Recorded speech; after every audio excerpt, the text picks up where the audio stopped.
person we have up is Esme.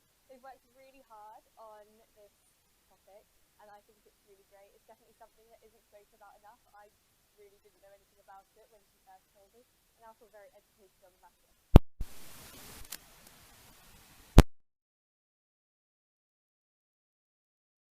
I told her multiple times. So I'll hand over to Esme.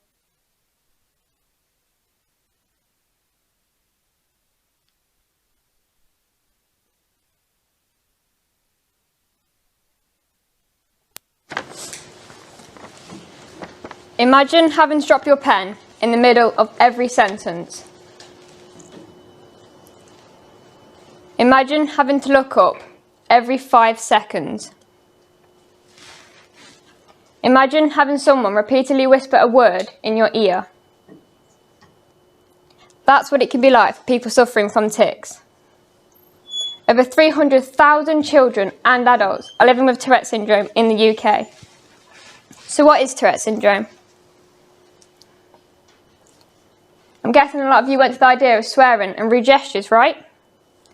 Well, according to the National Institute of Health, Tourette syndrome is defined as a neurological disorder characterised by sudden, repetitive, rapid and unwanted movements or vocal sounds called tics.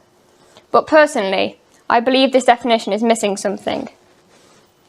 People with tics experience physical symptoms such as the head jerks or humming, but many may also experience mental tics.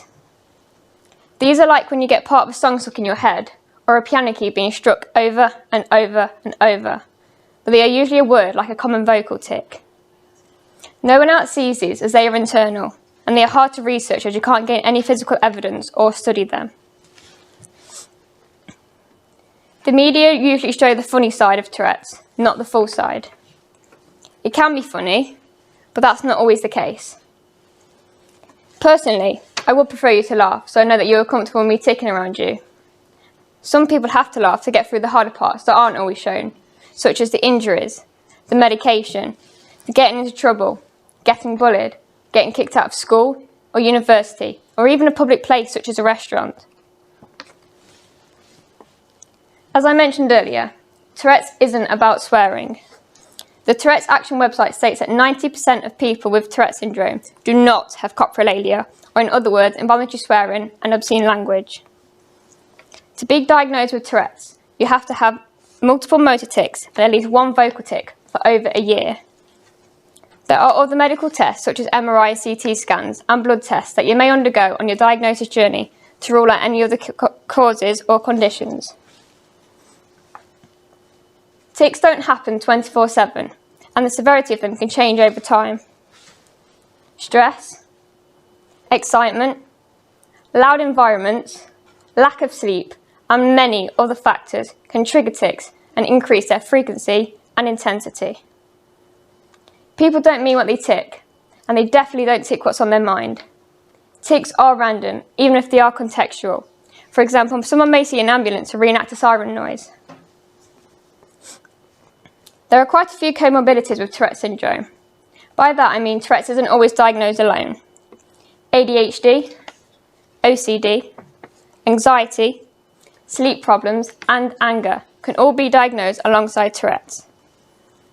Tourette's is a lifelong condition and some days are harder than others. So having a comorbidity on top of that must be extremely challenging.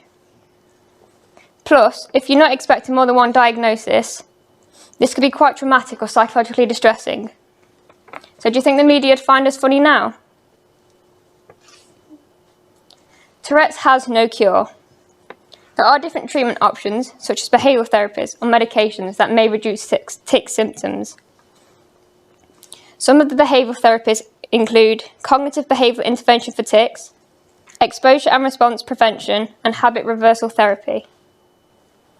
If we focus on cognitive behavioural intervention for tics, which is the most common type of behavioural therapy used to treat tics, the aim of this is to make you comfortable with the premonitory urge, which is an uncomfortable sensation many people experience right before the tic happens. In one of these sessions, your therapist will establish one of your most common types of tics and aim for you to not do the tic by doing something else. Now, I don't mean instead of doing a head jerking tic, you're going to hold your head in place with both your hands to physically suppress your tic. I mean something less obvious, such as gently tensing your neck so it is harder for you to do the tic. You will do this multiple times until the urge for that tic to happen goes away. And as a result, you won't do the tic as often as you used to. Some of the medications that are used to treat Tourette's include drugs used to treat ADHD, such as Ritalin, drugs used to treat OCD, such as SSRIs, and antipsychotic drugs, such as haloperidol. These all aim to reduce tic symptoms and make tics more manageable on a daily basis.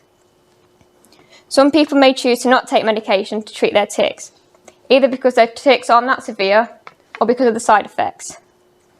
The side effects depend on which drug you take, but most of them aren't very nice and some are quite severe.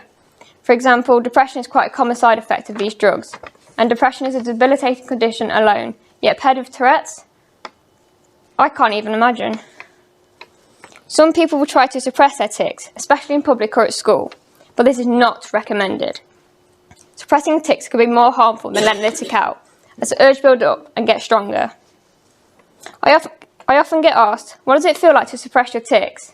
And I say, okay, imagine you really, really want to sneeze, and someone says you can't do that. You try and hold it in, you notice that the urge gets stronger and it feels uncomfortable. Your face might start to tense up, or you end up putting a funny face as a result. But you can't. So you let it out, the feeling goes away, and you get a sense of relief. Until the next one.